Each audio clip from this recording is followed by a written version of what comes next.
नमस्कार। बोलती किताबें में आपका तहे दिल से स्वागत है। दोस्तों, आज मैं आपको रस्किन बॉन्ड की बिल्कुल रहस्य और रोमांच से भरी हुई कहानी सुनाऊंगी। रस्किन बॉन्ड की कहानियां हमें पहाड़ियों की रहस्यमयी दुनिया में ले जाती हैं, जहां हर मोड़ पर एक नया रोमांच छिपा होता है। इनकी कहानियां सस्पेंस, रहस्य और भावनाओं का अनोखा मिश्रण है। ये कहानियां हमें अज्ञात पहलुओं से परिचित कराती हैं और एक अनोखी दुनिया की झलक दिखाती हैं। तो आइए इस रहस्यमय सफर पर निकलते हैं और रस्किन बॉन्ड की जादुई लेखनी का आनंद लेते हैं। कहानी का शीर्षक है अंधेरे में एक चेहरा। एंग्लो इंडियन शिक्षक मिस्टर ओलिवर एक बार देर रात शिमला के बाहर बने अपने स्कूल से लौट रहे थे। मशहूर लेखक रूडयार्ड किपलिंग के समय से भी पहले यह स्कूल अंग्रेजी पब्लिक स्कूलों की तर्ज पर चल रहा था और यहाँ पढ़ने वाले बच्चे ब्लेजर, टोपियों और टाई में सजे अधिकांशतः समृद्ध भारतीय परिवारों के होते थे। प्रसिद्ध अमेरिकी पत्रिका लाइफ ने एक बार भारत पर किए गए अपने फीचर में इस स्कूल की तुलना इंग्लैंड के प्रसिद्ध स्कूल इटेन से करते हुए इसे इटेन ऑफ द ईस्ट की संज्ञा दी थी। मिस्टर ओलिवर यहाँ कुछ सालों से पढ़ा रहे थे। अपने सिनेमा घरों और रेस्तरों के साथ शिमला बाजार स्कूल से लगभग 3 मील दूर था और कुंवारे मिस्टर ओलिवर अक्सर शाम को घूमने शहर की ओर निकल पड़ते थे तथा अंधेरा होने के बाद देवदार के जंगलों से गुजरते छोटे रास्ते से स्कूल लौटते थे। जब हवा तेज चलती थी तब देवदार के पेड़ों से निकलती उदास डरावनी सी आवाजों की वजह से अधिकांश लोग उस रास्ते का इस्तेमाल न कर मुख्य रास्ते से ही जाते थे। लेकिन मिस्टर ओलिवर भीरू या कल्पनाशील नहीं थे। उन्होंने एक टॉर्च रखा हुआ था जिसकी बैटरी खत्म होने वाली थी। टॉर्च से निकलता अस्थिर प्रकाश जंगल के सकरे रास्ते पर पड़ रहा था। जब उसकी अनियमित रोशनी एक लड़के की आकृति पर पड़ी जो चट्टान पर अकेला बैठा हुआ था, तब मिस्टर ओलिवर रुक गए। लड़कों को अंधेरा होने के बाद बाहर आने की अनुमति नहीं थी। तुम यहाँ क्या कर रहे हो लड़के? मिस्टर ओलिवर ने थोड़ी कठोरता से उसके पास जाते हुए पूछा ताकि वह उस बदमाश को पहचान सके।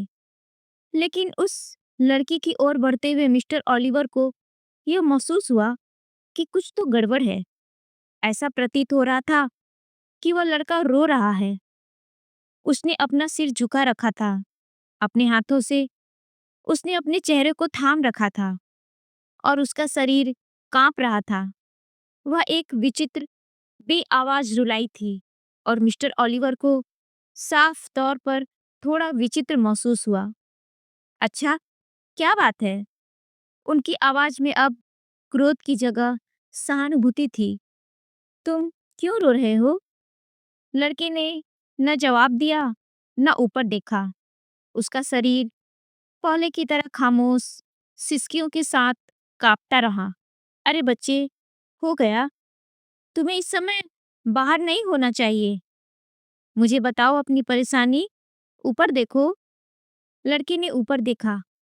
उसने चेहरे से अपने हाथ हटाए और अपने शिक्षक की ओर देखा। मिस्टर ओलिवर की टॉर्च की रोशनी उस लड़के के चेहरे पर पड़ी।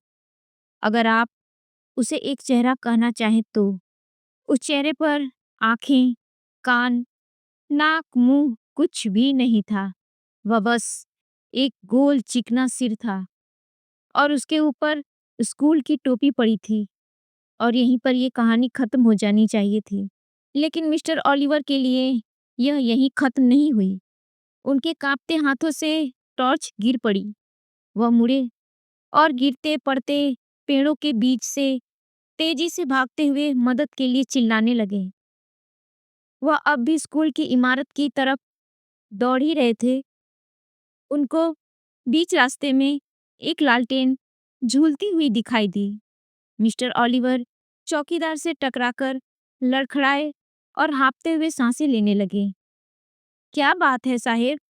चौकीदार ने पूछा, क्या वहाँ कोई दुर्घटना हुई है? आप दौड़ क्यों रहे हैं? मैंने कुछ देखा, कुछ बहुत ही भयावह। जंगल में एक रोता हुआ लड़का और उसका उसका चेहरा नहीं था। चेहरा नहीं साहिब, आँख, नाक, मुँह कुछ नहीं। क्या आपका मतलब है कि वह ऐसा था साहिब? चौकीदार ने पूछा और रोशनी अपने चेहरे के ऊपर ले गया।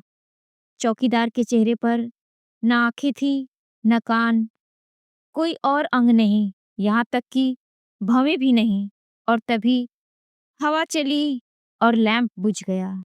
दोस्तों, आपको कहानी कैसी लगी? प्लीज़ कमेंट में ज़रूर से ज़रूर बताइए।